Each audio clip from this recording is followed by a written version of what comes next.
Խաչատուր Սուքիասյան։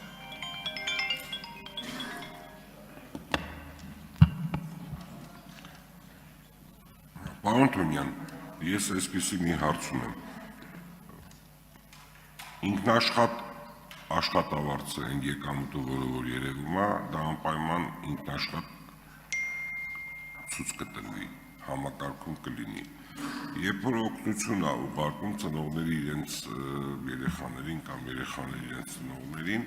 դա նույնպես ինչ-որ մի երկրում հարկված եկամուտ է համարվում, որտեղ մարդը արդեն տրանսֆեր է անում, դա նշանակում է այդպես է։ Դա ինչպես պետք է վերաբերվի այդ գումարին, պետք չէ ֆիզիկական անձը դրա մասին մտածի։ Եթե այդ համակարգ եկա որպես տրանսֆեր, արդեն նույնականացվի այդ մարդը, դա ինչ-որ միտեղ պետք է նույնպես մի ինչ-որ սենյակ լինի, մարդու սենյակ, ծախսերի առումով մյուս, դա ակնհայտ կերպ է, որ այս ինչ երկրից այսքան գումար է ստացել։ Այստեղ մեր կռիվը ամբողջ որ տարիների ընթացքում պետք է, դա երբ որ արձերն ծախսեր կլինի, որը մենք չենք կարող գրանցել։ Իսկ մնացածը, որը որ ընդհանուր համակարգում է լինելու, դա ամեն ինչ պարզ երևալու է։ Եվ վերջում, եթե ուզենաս, դու ընդհանուր քո երկրի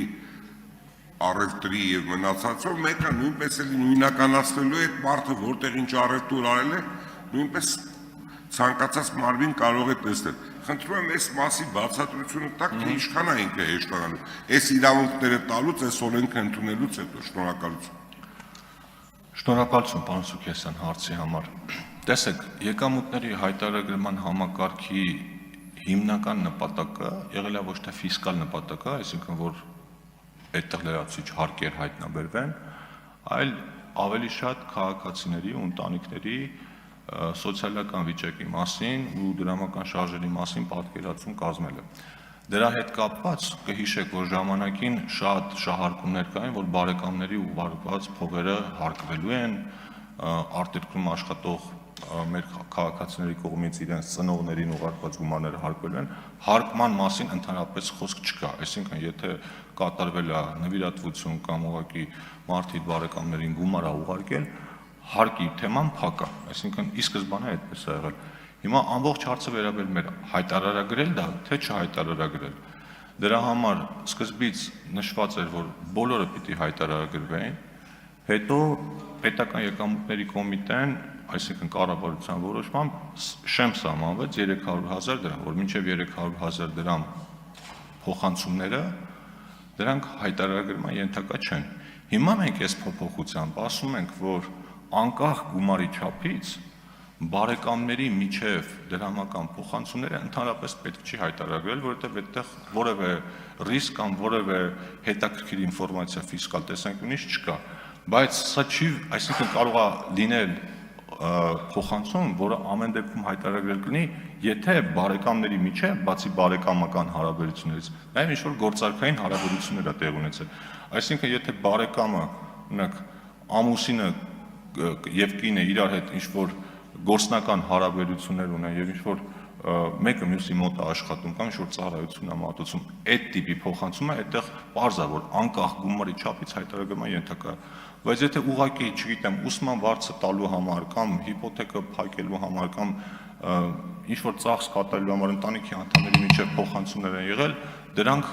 ընդհանրապես անկախ գումարի չափից հայտարարման պահանջից հանում են։ Արձագանք։ Մենք պետք է չհավանչենք, ասենք, մեզ ինչա պետք մեր երկրին, մեր պետությանը, մեր ապագային։ Մեզ պետք է վիճակագրություն, որ հասկանանք մեր երկրում ինչ է կատարվում, ինչ կարգի հոսքեր են գալի, այդ հոսքերը ուր են գնում, որտեղ դա պետք է մենք հասկանանք էլ տուրիզմը ինչքան է ծախսում, ինչ կարգի հատվածներում է ծախսում։ Մեկ էլ մյուսս տվերի դեմ պայքարն է, որ հանկարծ արձերն չլինի, ուղղակի տեսնենք, որտեղ չկա այդպիսի մի երկիր, որ ինքը չիմանա իր երկրում ինչ շարժ կա։ Մենք եկեք պարզ ասենք, որ մենք մարդկանց չենք անհանգստացնելու, մարդիկ եթե աշխատեն, մեկ էլ հանդարտ չլինի, որ չգրանցված աշխատող լինի, ինչ-որ արձերն գումար տան։ Այս ամեն ինչը մեզ օգնելու են, որից որ աշխատատեղերը կմեծանա, դրանք կգրանցվեն, որ ավելի շատ շրջանառություն կլինի, ավելի շատ գումար կգեներացվի, եւ այդ ամեն ինչը կտեսնենք, կհասկանանք, տեսնելուց հետո ինչ կարող ենք անել, որպեսզի առավել լավացնենք։ Շնորհակալություն։ Պարոն Թունյան, հաջորդը ես այս հարց կտամ։ Արձագանք։ Հա, իսկ դու մեզ չեք արձագանք։ Պարոն Սուքիասյան, միանգամայն ճիշտ եք ու նախագիծը ընդունվելու ժամանակ նշվում էր, որ նպատակներից մեկը անձնավորված հաշվառման համակարգ ունենալն է, որպեսզի պետությունը ամբողջական ինֆորմացիա ունենա